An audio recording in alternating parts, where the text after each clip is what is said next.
So we're going to go through 3 open play situations that Manchester United found themselves in. To begin with, right from the off, Manchester United go long from their goalkeeper, so they pass it back to the keeper, they go long, the ball's headed back, which is why you get this sort of dueling situation where Bournemouth, and we know Bournemouth like to press, are pushing up quite intently on Harry Maguire. And I'm highlighting this clip for a number of reasons. If we just move it forward a touch, Harry Maguire releases the pass, and this is what I want to touch upon. I think the wing-back's positioning is really important for a Ruben Amorim side. We know this based on what we saw last season.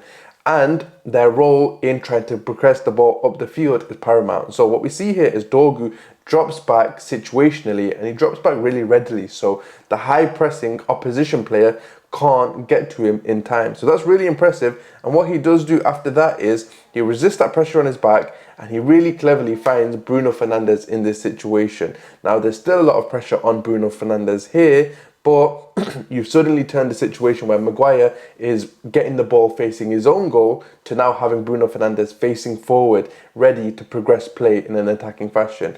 We'll move it on a touch, and look, that's another thing I want to mention. You'll see it in the 3 examples that I have selected, but Bruno Fernandes' game heavily in that first half was predicated upon one-touch play. It was very quick one-touch passing football, which we've not always seen from Manchester United in general. Sometimes their players have a tendency to hold onto the ball for too long. Secondarily, they also have a tendency to go very direct and go long immediately.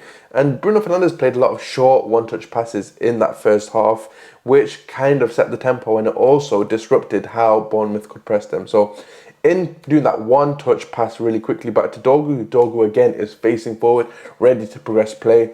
And with that incredible ball-carrying quality that we've seen him show in a few appearances now, he progresses the ball all the way up into the opposition's, basically the opposition's final third, and using that strength, using that ability to feint, he's done really well there to turn what would otherwise be a dangerous situation into a quite promising attacking situation for United. And Ahmad is on the left-hand side, but that's by nature of that goal kick or that long ball from the goalkeeper initially, where the players are still perhaps on that left side where the ball went initially. But throughout the rest of the game, we see Ahmad inside right or on the right flank heavily. This is not a normal position for him, but he does well to kind of get involved with Dorgu and then reset the play so Manchester United can hold the ball. And I made a few notes about this game and these possessions just so I kind of have clarity in telling you guys what I saw. But in terms of the principles that we saw from that first example, there'd certainly be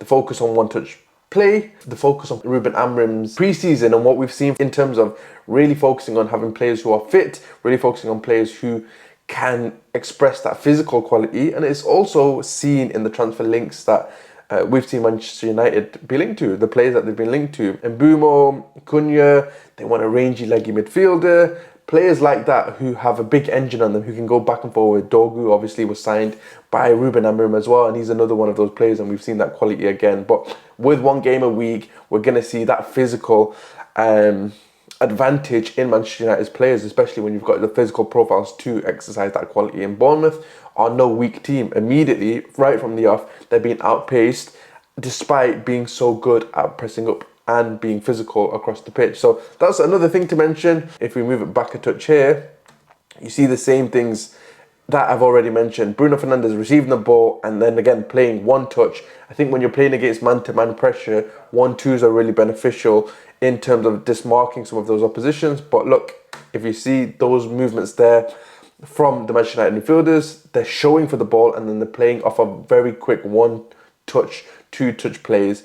They've built up heavily on the left-hand side because that's where they've needed to progress the ball. And now that they've had a bit of possession, they've moved it to the underloaded side, the far side, where they can attack play because there's fewer opposition on that side. So principle-wise, they've got multiple players in the flanks at one time. They move it centrally and play off of one touch, passing, and then in their intention in this situation, they're trying to move it over to the underloaded side on the other side of the pitch, so then they can attack those areas where there are less players. So that's what we've seen essentially from this scheme so far. Another and the final point perhaps for this section that I want to mention is Lenny Yoro's involvement in this attacking scheme. So he's pushed all the way up into traditionally right attacking midfield positions here. That's very beneficial because in my opinion, when you've got a 5 at the back system, you can almost have one less player in attack and it leaves you kind of vulnerable to passing side to side and not probing and not pushing and not making your attacking possession count, essentially. And I think your wide centre-backs need to get involved in play. I think that's why Luke Shaw and Lenny Yoro were picked for that role in this game today. And Lenny Yoro's been massively impressive in his tenure so far at Manchester United, at pushing high up the pitch, at finding himself in these zones and then trying to get involved. And the cross is obviously not the best cross, but the fact that he's found himself in that position, he's pushed the opposition back, and then he's tried to make something happen is really beneficial. Ahmad obviously now moved over to that right hand side with number 16 on his back in this clip, as you can see. So principle wise, there's a lot to like and there's a lot to see. And these are things that happen further on in the game. So I'm going to give you a couple more examples just to illustrate that these aren't one-off situations, and these are perhaps things that Ruben Amorim's Manchester United are consciously thinking of trying to implement as they do go on in the game. So this is the second example I want to talk about. You've got Dorgu high and wide on the left as that wing-back player, and Mason Mount, in my opinion, was the best player that I saw on the day. I know a lot of people will say Dorgu was, but I think a lot of Dorgu's good quality happened because of Mason Mount's contribution, and we'll go through it certainly throughout the video. But Mason Mount here lays the ball off to Dorgu, and he takes up really smart positions in this inside left position, and he's trying to run in behind to receive that pass. He's pushing the defensive line back, and what that generally does is it gives your wing back player or your wide player a bit more time and space. So whether that's if he wants to kind of come in and cross the ball, if you can see the ball going out to Ahmad in this situation, Hojlund's already trying to make that darting run in behind for that early cross. Now that's another thing to keep an eye out throughout this game. Mason Mount goes into that inside number 10 position after trying to run in behind. Obviously he knows he's going to be offside because the ball doesn't come. His run actually gives space for Ahmad. Mason Mount's positioning here actually gives space to Bruno Fernandes because the player that's followed Mason Mount deeper can't come out to Bruno Fernandes, and Bruno Fernandes then can get involved in play. And it's a brilliant movement there again from Mason Mount, that demarking movement to come off and come out of the cover shadow of the player in front of him. And because he's come off at a little bit of an angle, he can then receive this pass, and that 1-2 play again, like we mentioned in that first example, is on show, and Bruno Fernandes gets a shot away again. So principle wise, a lot of the similar things that we saw initially, the 1-2 play, the pushing back of the defensive line, that focus on fitness and stamina and physical superiority, Dorgu getting involved as well. And these are all brilliant signs, in my opinion, for the in-possession stuff that we've seen from United. And this is only 4 minutes into the game. By the 7th minute, this example is brilliant in my opinion because it shows a lot of cool tactical trends and tweaks that perhaps we haven't seen, or perhaps people aren't as privy to. But from the throw-in, you can see how many players are on the ball side. They want to press and squeeze Manchester United so they can't kind of get out, and also so they can try and win the ball from a throw-in situation. And Diallo very brilliantly just throws it directly to Mason Mount to facilitate that switch of play. Mason Mount again looks central to so much of what Manchester United did well, resists that pressure brilliantly, and he spins, and suddenly you're on the underloaded side where you've got kind of a 3v3 situation if you're including Hojlund and you're including Dorgu. So we'll move it on a touch, and the ball goes out wide here. Then again, you've kind of got a 2v1 if Mason Mount does overlap, and that's exactly what he does in this situation. And look, you've dragged the player out, and Dorgu is in that position brilliantly, ready to get others involved. Now, if we're talking about principles, your left 10 kind of has to free up your left wing back. That's got to be a quality that they have to be able to do, in my opinion. Mason Mount does that brilliantly.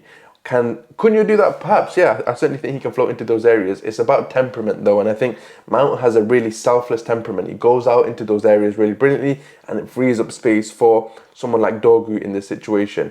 If we move it back a touch, and this is the goal where Hojlund scores the first goal of the game. Hojlund's behind his centre-back at the moment. We saw in the example prior that willingness to run in behind when Dorgu gets the ball. Now, if you see here, that demarking movement where he's gone from the blind side of the centre-back and he's moved right in front of him at the right time when he sees Dorgu kind of get ready to play the pass, and that's where the goal comes from. A brilliant header, excellent movement, and the centre-back can't really keep up with Hojlund in that situation.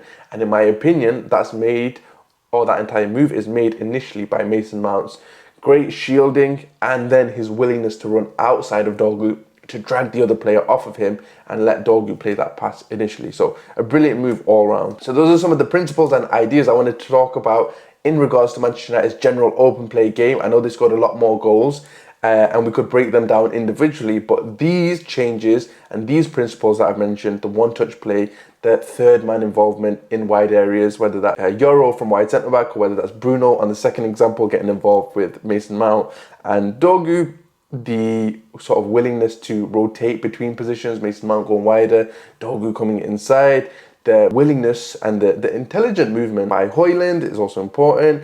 The quick switches from throwing situations, which are quite important and really impressive.